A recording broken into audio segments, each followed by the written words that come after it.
नमस्कार। Election training videos की series के इस वीडियो में मैं चर्चा कर रहा हूं प्रथम मतदान पदाधिकारी अर्थात पोलिंग ऑफिसर 1 के कर्तव्य और कार्यों के बारे में। प्रथम मतदान पदाधिकारी अर्थात पोलिंग ऑफिसर 1 के क्या क्या कार्य हैं।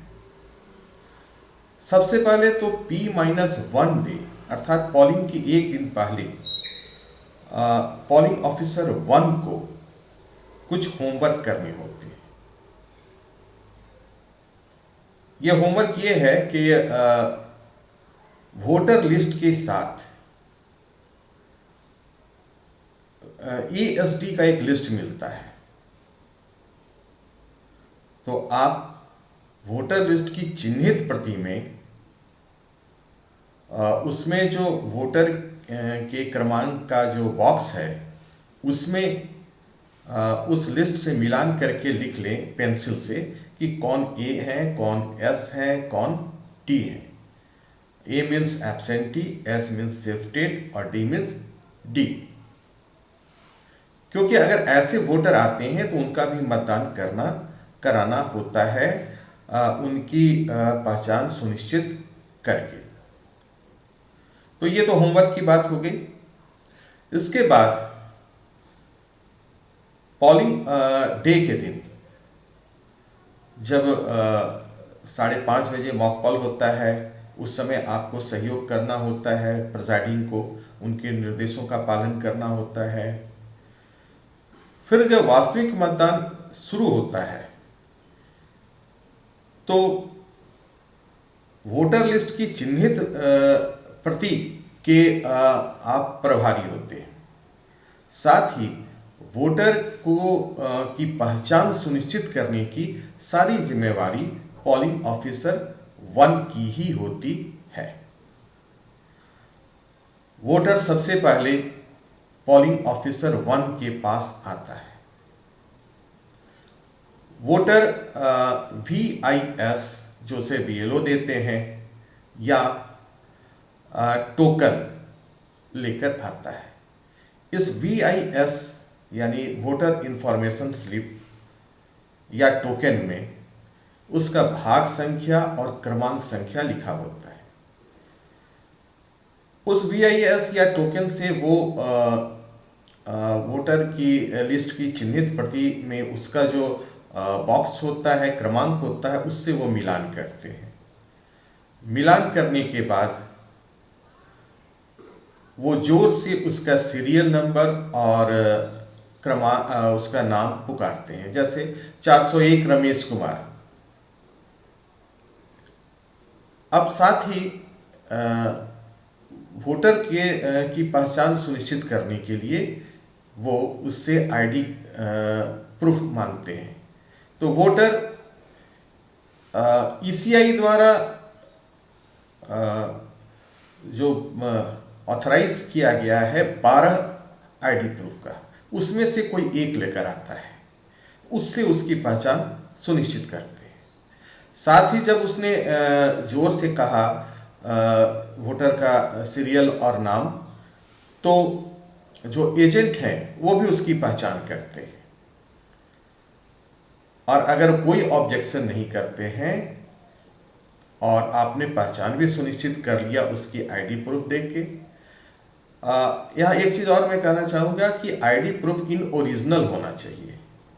वो जेरोक्स और मोबाइल में जो डिजिटल होता है वो एक्सेप्टेबल नहीं है। साथ ही आप उसका उंगली भी वेरीफाई कर लें कि कहीं उसने पहले तो वोट नहीं किया है।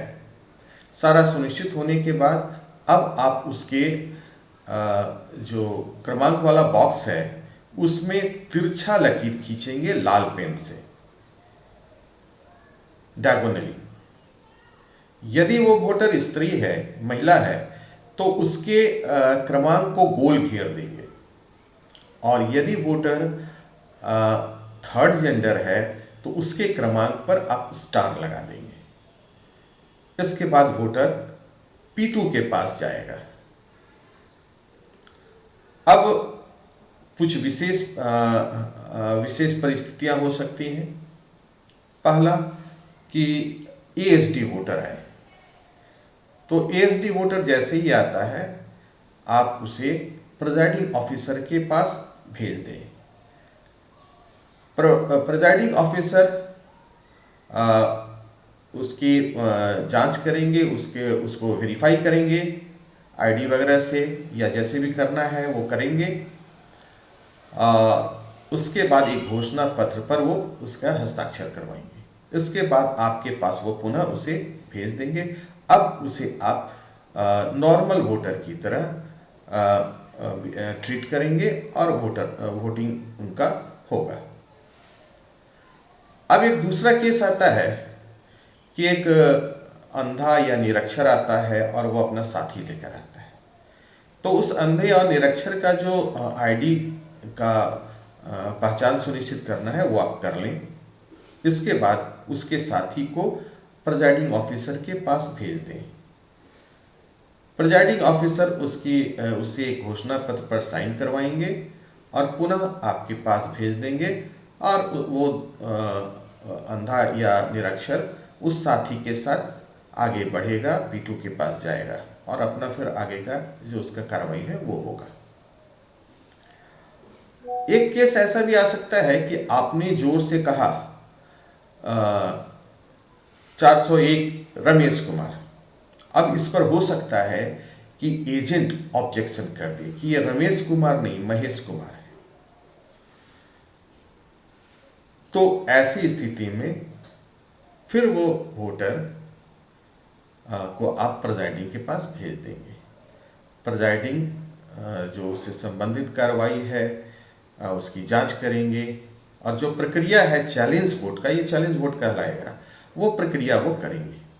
और अगर वो सही में रमेश कुमार है तो फिर वो आपके पास भेज देंगे और आप नॉर्मल वोटर की तरह उसे वोट कराएंगे। अब एक बात और महत्वपूर्ण है कि आपके चिन्हित प्रति में कुछ बॉक्स में हो सकता है कि डिलीटेड लिखा हो और कुछ बॉक्स में पीबी यानी पोस्टल वोटर। तो ऐसे डिलीटेड और पीबी लिखे हुए वाले क्रमांक जो हैं उनका वोट नहीं कराना है, ये आप ध्यान रखें। एक और विशेष परिस्थिति हो सकती है, एक वोटर आता है और अपना VIS अथवा टोकन देता है। जब आप मिलान करते हैं अपने चिन्हित प्रति से, तो आप पाते हैं कि उससे संबंधित जो बॉक्स है वो पहले से क्रॉस किया हुआ है, चिन्हित है, अर्थात उसका वोट पहले हो चुका है।